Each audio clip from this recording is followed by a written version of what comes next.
Vous écoutez Criminel 2.0, épisode 20. Jordan Belfort, 4e partie. À Wall Street, on commence à parler de cette entreprise du Long Island qui fait des millions et où les traders sont récompensés à coups de prostituées. Alertée par de nombreuses plaintes, la SEC, le gendarme de la bourse, est déjà sur les traces de Jordan Belfort. À partir de 1992, 2 agents prennent leur quartier dans les bureaux de Stratton Oakmont. Ils épluchent le moindre document qui pourrait révéler une fraude.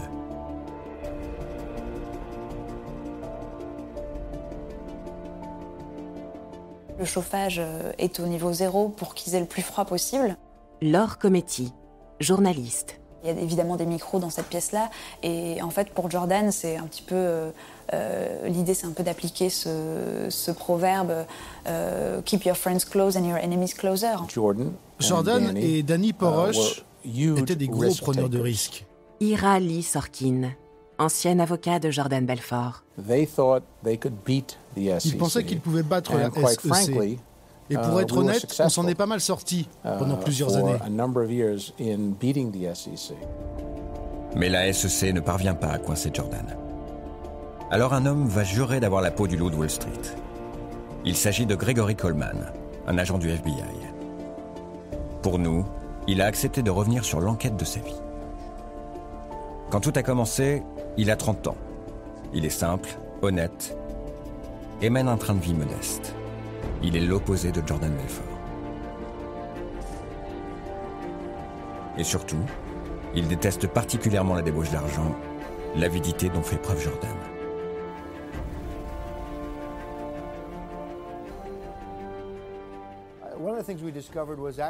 Dès le départ, ça a été très difficile de progresser dans cette affaire. Gregory Coleman, agent du FBI. Car beaucoup de traders et d'employés gagnaient des millions de dollars. C'étaient des jeunes hommes qui avaient des revenus hors du commun.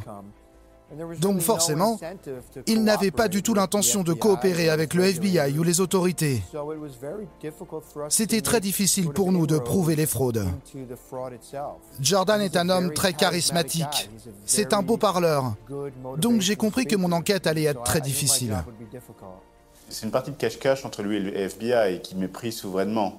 Olivier O'Mahony, journaliste à Paris Match. Donc il adore, c'est-à-dire que c'est un escroc, il le sait très bien, mais comme il n'a aucun scrupule ni remords, pour lui, c'est pas le bien et le mal, c'est qui perd et qui gagne. Donc je joue à cache-cache avec le FBI et je vais leur montrer à quel point ils sont nuls. Et dans ce bras de fer, la première victoire revient à la SEC. Après 2 ans d'enquête, elle a réuni des preuves irréfutables de malversation. Jordan Belfort doit quitter la tête de son empire, payer une amende de 2 millions de dollars et ultime sanction pour lui, il doit rendre sa licence de trader.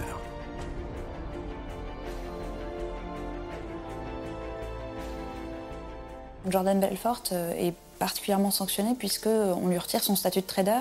Laure Cometti, journaliste. Et il n'a officiellement plus le droit d'exercer dans l'entreprise. Mais ceci dit, il conserve son statut officieux, on va dire, de grand Manitou au sein de Stratton Oakmont. Et en plus, il conserve une rente très confortable. En réalité, pour le dédommager de son éviction, Jordan va continuer à toucher un salaire astronomique. 1 million de dollars par mois. Loin d'arrêter, il continue de plus belle son train de vie exceptionnel.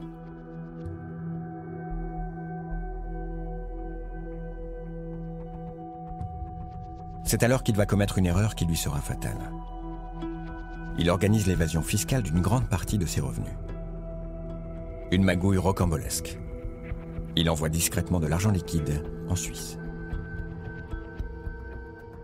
Il a utilisé des passeurs.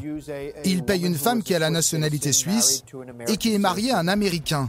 Gregory Coleman, agent du FBI. Le couple fait ça en duo. Le mari était le dealer de Jordan. Sa femme est en Suisse. C'était la combinaison parfaite pour ne pas se faire pincer. Ne doutant de rien, Jordan a même une idée totalement saugrenue et terriblement risquée. scotchait l'argent liquide sur les corps des passeurs. Il donnait l'argent liquide et les passeurs le cachaient de manière différente. Parfois dans les bagages, parfois scotchés à même leur corps, et même parfois les deux. D'autres personnes ont été impliquées au fur et à mesure que la fraude avançait. Ils passaient la frontière américaine avec le liquide dissimulé et le déposaient sur des comptes en Suisse. Mais dans l'ombre, l'agent du FBI Gregory Coleman et celui de la SEC, Joel Cohen, s'unissent pour démanteler le réseau de Jordan Belfort. Ils gagnent la confiance des autorités suisses et reçoivent enfin la preuve du blanchiment d'argent. Je me souviens quand nous sommes rentrés de l'un de nos voyages à Genève avec Gregory Coleman. Joel Cohen, procureur de l'État de New York. Le lendemain, une boîte est arrivée au courrier avec un pli à l'intérieur. Nous l'avons ouvert et cela a confirmé ce dont on se doutait.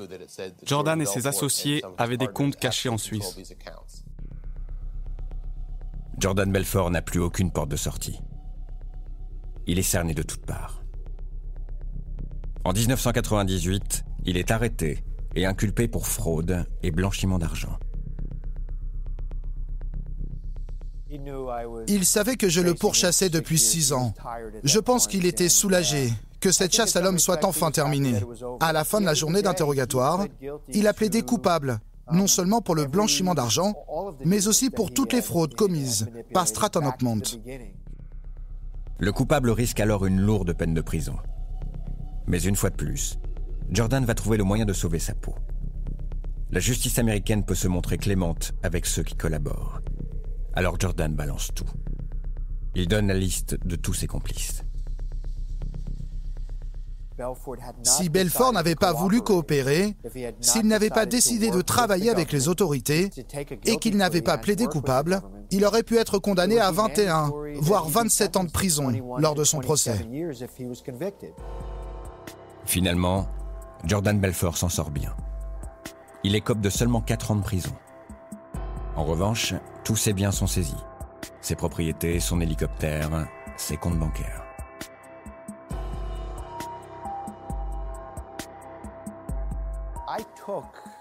J'ai pris tout ce que j'ai pu trouver. Chaque dollar qu'il a gagné depuis le début de ses activités, c'est de l'argent volé. Donc il devait le rembourser. À son procès, Belfort a été condamné à rembourser plus de 110 millions de dollars à ses victimes. Et le juge a fait quelque chose de très inventif. Il a demandé à ce que Belfort puisse garder la moitié de ses revenus et donner le reste pour rembourser les victimes, jusqu'à ce qu'on arrive au total de 110 millions. Le juge a compris que Belfort avait la capacité de bien gagner sa vie, mais que si la justice lui prenait 100% de ses revenus, il ne s'embêterait plus à travailler et les victimes ne reverraient jamais leur argent.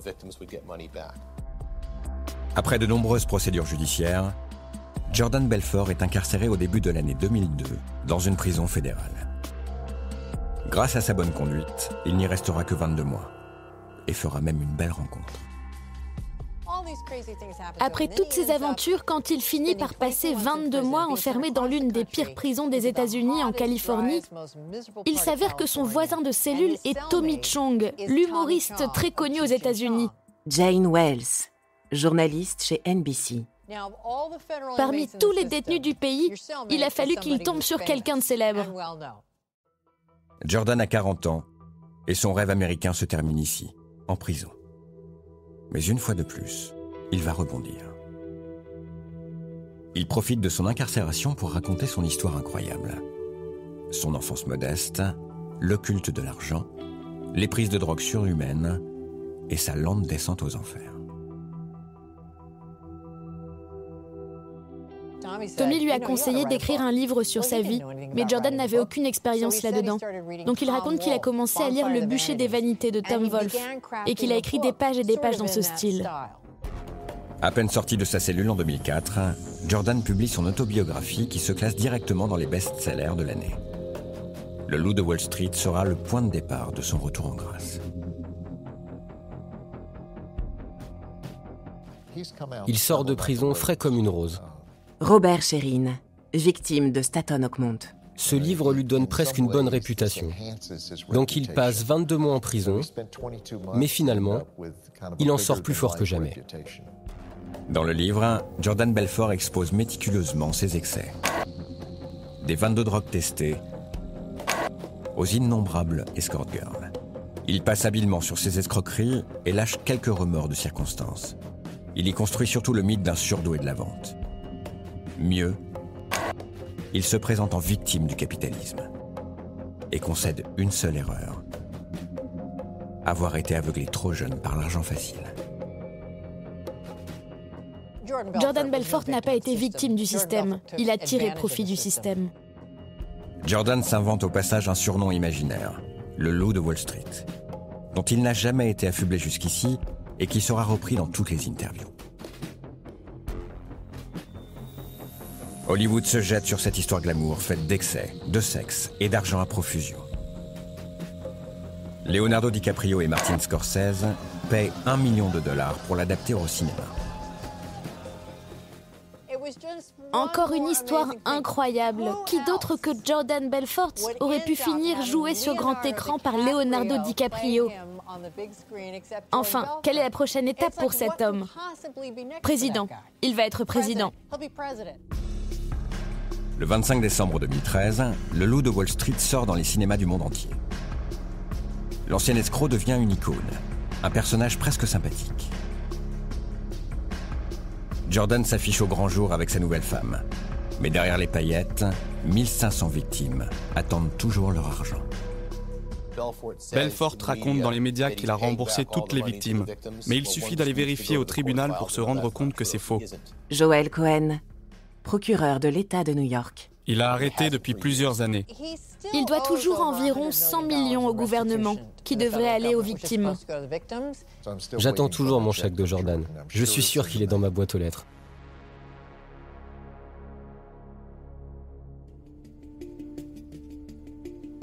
Le tapage médiatique autour du film est une aubaine. Il en profite pour lancer un nouveau business. Il donne des conférences et des interviews qu'il facture $30 000 de l'heure et propose même sa fameuse méthode de vente sur Internet.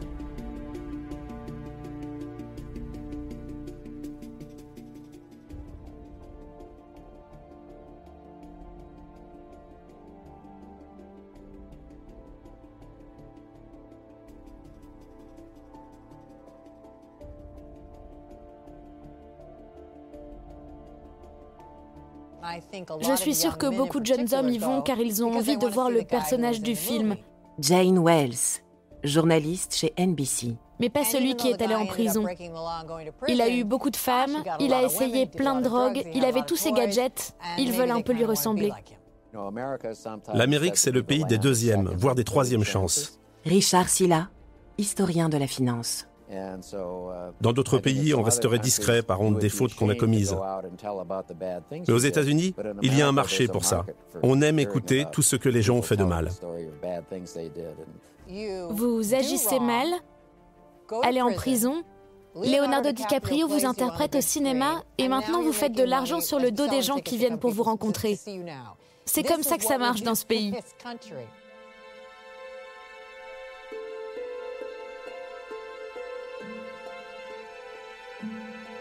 Comme pour fuir Wall Street et ses vices, Jordan Belfort s'est installé de l'autre côté des États-Unis, en Californie, dans cette petite maison face à l'océan. S'il n'a plus le train de vie démesuré de ses 30 ans, Jordan savoure aujourd'hui sa victoire. Il a réussi à faire de son passé sulfureux un fonds de commerce très rentable. Des milliers d'adorateurs boivent jour après jour ses paroles. Le roi de la vente est de retour.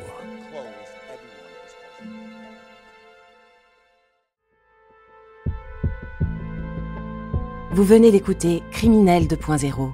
Si vous avez aimé ce podcast, vous pouvez vous abonner sur votre plateforme de podcast préférée et suivre Initial Studio sur les réseaux sociaux.